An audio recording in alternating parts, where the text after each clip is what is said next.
Bonjour, là maintenant nous sommes bel et bien dans le compte de Super Parents. Nous avons déjà un cours au panier. Nous avons ajouté le cours de mathématiques de troisième secondaire et nous voulons l'attribuer à un nouvel apprenant qui n'est pas Super Ado 7. Allons-y pour ajouter un deuxième enfant. On crée le compte d'un nouvel apprenant. Sinon, vous pouvez évidemment encore une fois cliquer sur un apprenant déjà existant s'il a déjà suivi un cours avec études secours. Maintenant, donc, allons-y avec Super Jeune 7.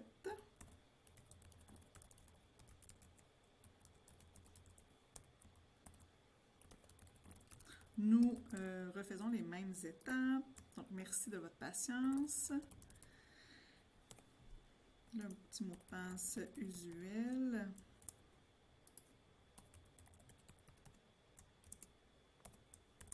Voilà. Le prénom.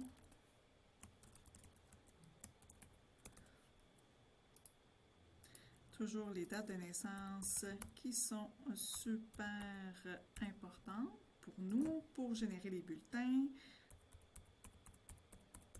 Les numéros de cellulaire des adolescents. C'est plutôt rare que les jeunes n'ont pas de téléphone cellulaire. Tant mieux si ils n'en ont pas et je vous félicite comme parents si telle est la situation. Disons que le lien, vous êtes sa mère. Maintenant, là, on va y aller avec une école, évidemment encore une école secondaire, mais avec une école privée. Et là, on vous fait défiler toute la liste des écoles privées au Québec. Il ne devrait pas y en manquer, mais si vous ne trouvez pas l'adresse, vous cochez ici tout simplement. Et disons, vous pourriez nous l'indiquer. Oups, ABCD. Le code permanent, comme on disait, hein, toujours très important, que vous pouvez trouver sur le bulletin de votre enfant dans l'entête. Sinon, mosaïque ou pluriportail, vous pouvez trouver le code permanent, cette belle information qui est précieuse pour nous pour générer aussi les bulletins. Vous pouvez toujours cocher pour un plan d'intervention, ici déposer, indiquer aussi le nom de la personne responsable au dossier à l'école. Parfois, ça peut faciliter, dis-je bien, certains petits suivis. On crée le compte tout simplement. Maintenant, vous avez deux apprenants inscrits. Vous avez Super Ado 7 et Super Jeune 7. Et maintenant, à quel apprenant voulez-vous attribuer le cours de mathématiques troisième secondaire? On se rappelle bien que Super Ado 7 a le cours de CST 4 qui lui est attribué. Maintenant, allons-y pour Super Jeune 7. La compétence 1, elle est incluse dans le parcours éducatif. Et la compétence 2, on va y aller avec une évaluation en ligne sécurisée qui aura lieu le 21 juillet de 9h à 11h. On ajoute au panier.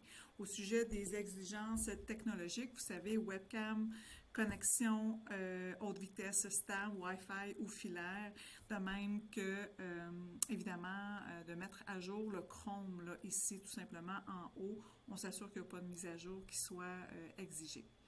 Maintenant, si on va retourner voir le panier, nous allons voir le cours de mathématiques de troisième secondaire qui a été attribué à notre super jeune ici. Oh, tantôt on a fait une petite erreur, on peut tout simplement l'enlever, le supprimer.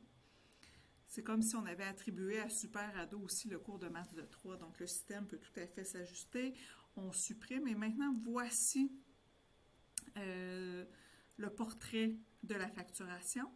Et c'est possible pour vous d'appliquer le code promo. Nous avons certaines ententes avec des écoles à travers le Québec ou des centres de services scolaires pour des codes promo. Si vous l'avez, vous l'entrez là, ce qui permet finalement de réduire le prix des cours selon des ententes spécifiques qui ont été signées au courant de la dernière année. Et tout simplement, on valide la commande. Et il est possible ici là, de pouvoir faire un virement Interac, sinon de payer par carte de crédit. Il vous suffit évidemment d'entrer les détails de facturation, de bien vérifier que tout ce que vous avez ici est conforme aux besoins, donc un cours d'été mathématiques attribué au bon apprenant, et tout simplement de procéder à la commande. Là, évidemment, il nous manque toutes les informations de facturation. Donc, grosso modo, depuis le début de la première vidéo, j'ai tenté de faire avec vous tout le fil des étapes à suivre pour procéder à l'inscription et à travers tout ça, vous avez une belle visite de la plateforme pour bien comprendre la formule de cours. Donc, si vous avez des questions, si vous avez des soucis techniques, la meilleure façon de nous joindre, c'est à contact@étudesecours.com. Chaque demande est traitée selon son ordre d'arrivée. Donc, n'hésitez pas à bien nous identifier votre difficulté, votre question, le nom de l'élève, le cours suivi. Et on a une très belle équipe ici qui est prête à répondre à tout ça rapidement. Sur ce, je vous souhaite une belle réussite, évidemment, dans le cadre des cours d'été et aussi un bel été en famille pour vous divertir et vous reposer. À très bientôt. Bye bye.